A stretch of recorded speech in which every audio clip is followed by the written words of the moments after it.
PCNU Sumeneb ini memang istimewa. Pelantikannya diiringi ucapan selamat dari tokoh-tokoh nasional, menteri-menteri dan gubernur. Cuma saya agak kurang perhatikan tadi ada menteri sosial apa tidak tadi itu.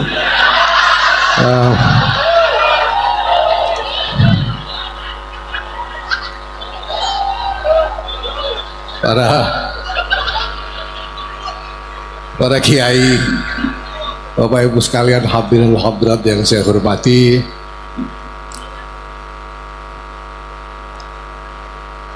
sebetulnya sebelum Jam'iyah Nahdlatul Ulama ini didirikan, sebelum ada Jam'iyah Nahdlatul Ulama,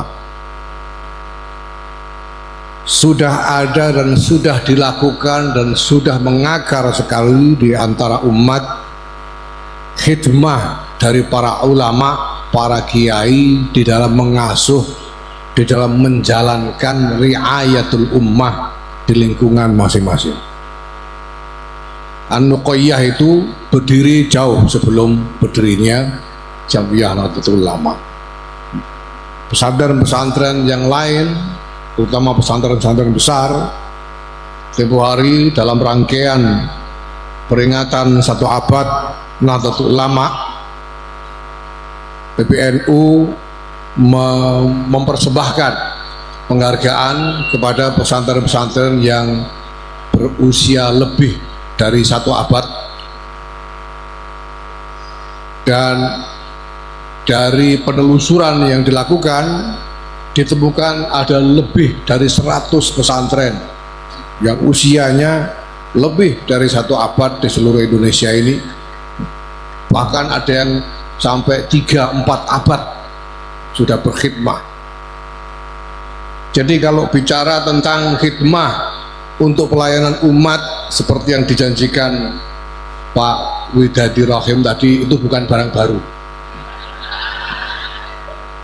Karena dari dulu para kiai-kiai sebelum NU didirikan sudah melakukan itu, sudah menggeluti khidmah kepada umat. Tujuan dari didirikannya Jam'iyah Nahdlatul Ulama ini adalah agar kekuatan khidmah yang telah dilakukan oleh para ulama, para kiai-kiai di seluruh Indonesia ini dapat dipersatukan menjadi satu kekuatan besar yang akan mempunyai daya khidmah yang jauh lebih besar dan lebih merata dibanding apabila khidmah itu dilakukan sendiri-sendiri secara terpisah-pisah. Itulah sebabnya kalau kita dengan teliti mempelajari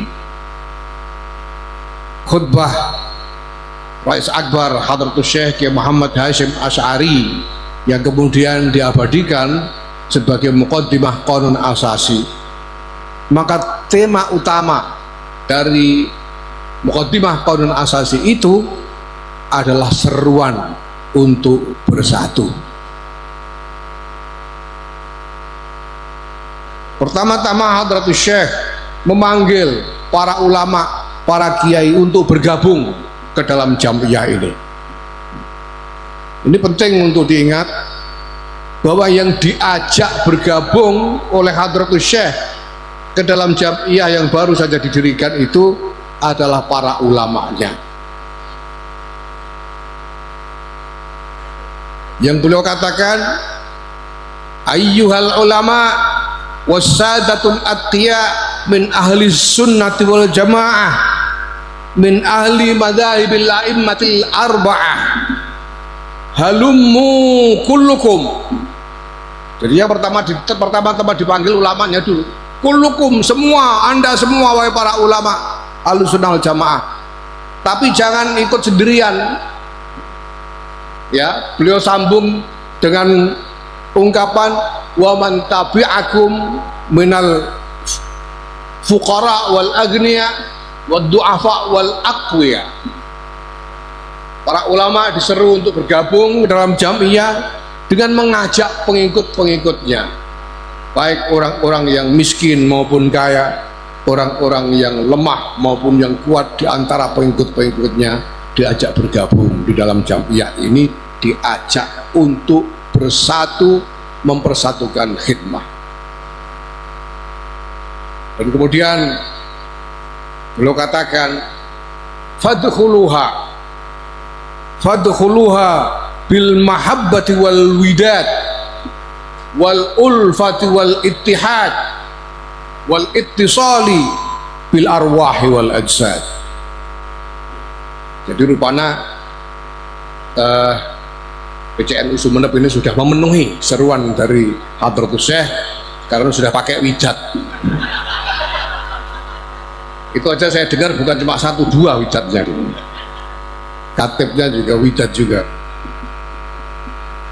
Masuklah kalian semua dengan kasih sayang dan cinta, dengan rukun dan bersatu, dengan menyambungkan bukan hanya jasad-jasad kalian saja dengan pertemuan-pertemuan bersama seperti ini, tetapi menyambungkan roh-roh di antara kalian semua. Ini seruan Rais Akbar Hadratus Syekh Kiai Muhammad Hasyim Asy'ari.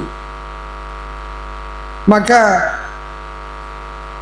para kiai, bapak ibu yang saya hormati, mari kita ingat kembali apa yang paling mendasar dari tujuan didirikannya Jam'iyah Nahdlatul Ulama ini, dan apa seruan yang paling mendasar dari pendirinya ketika mengajak para ulama bergabung di dalamnya. Mari kita bersatu, bukan hanya bersatu secara lahiriah, tetapi bersatu secara batiniah di antara kita semua. Sangat menarik bahwa PCNU Sumeneb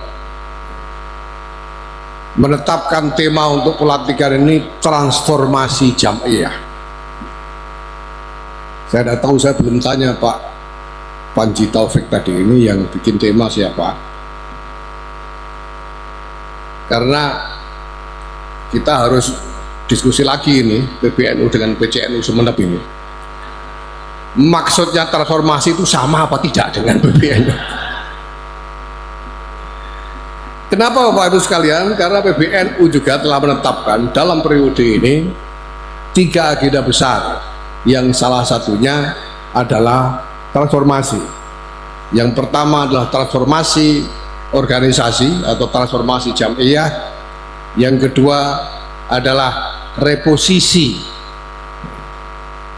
mendudukkan Jam'iyah ini secara lebih tepat dan lebih strategis di tengah keseluruhan konstelasi sosial politik masyarakat bangsa negara kesatuan Republik Indonesia yang kita cintai ini.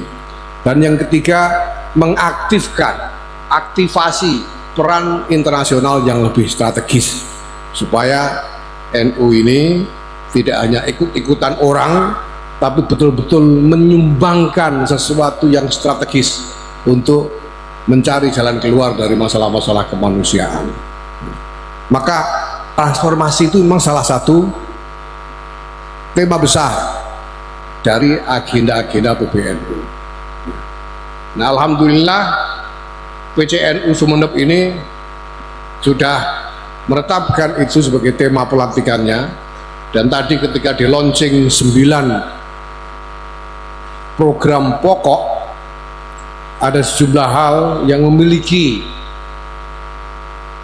persentuhan dengan program-program yang juga diagendakan oleh pengurus besar Nahdlatul Ulama. Nanti dulu tepuk tangannya. Tapi satu hal yang saya ingin minta, saya mohon betul, saya minta betul,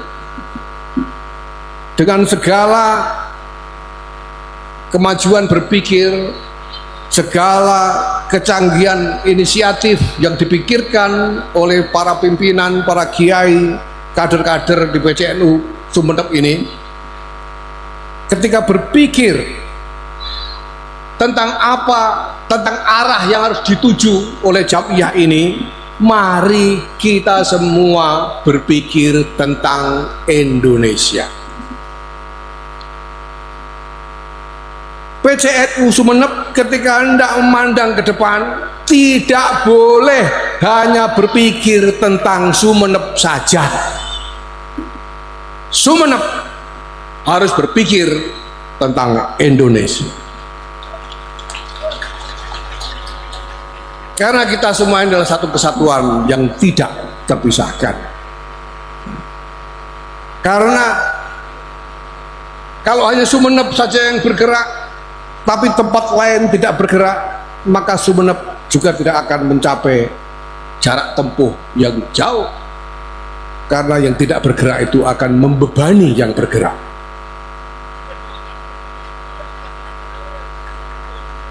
Yang tidak bergerak akan membebani yang bergerak. Apalagi kalau PCNU bergerak, Sumeneb bergerak ke satu arah, sementara yang lain bergerak ke arah lain. Sudah selamat kalau nggak tabrakan, paling tidak tarik-tarian. Itulah sebabnya mari kita semua berpikir tentang kerangka bersama yang lebih besar, yang menyatukan kita bersama, supaya kita bisa bergerak bersama ke arah yang sama.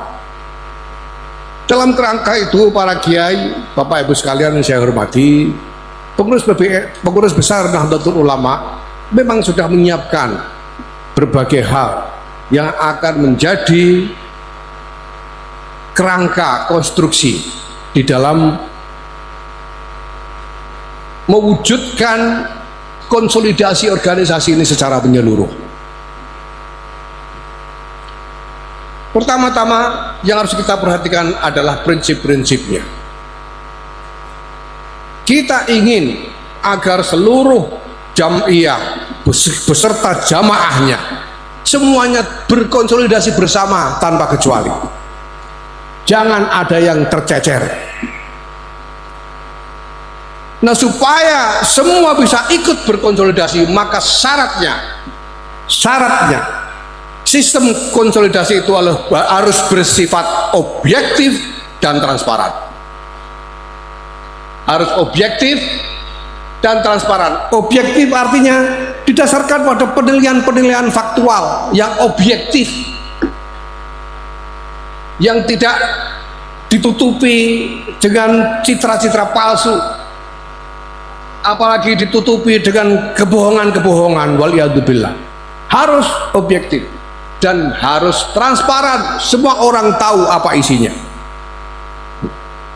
Dengan begitu maka semua orang juga tahu bahwa siapapun akan punya kesempatan, siapapun akan punya tempat kalau mau, dan siapapun diberi kesempatan untuk ikut berkhidmat dengan melalui akses tata cara yang sudah ditetapkan dan diketahui oleh semua orang. Semua bisa ikut, sehingga nanti ya mohon maaf seluruh lanskap kader NU ini akan menjadi lebih egaliter, lebih setara satu sama lain. Yang bisa menjadi pimpinan khususnya Tanfidiyah bukan hanya para Gus lagi. Anaknya tukang becak bisa jadi ketua PCNU kalau mau nanti, karena sistemnya objektif dan transparan. Maka Bapak Ibu yang kami hormati, PBNU telah membangun satu skema strategis yang komprehensif, yang menyeluruh, yang lengkap untuk itu. Yang pertama, PBNU membangun desain tata kelola yang terperinci dan utuh. Dulu NU itu cuma punya ADART ditambah 1 PO.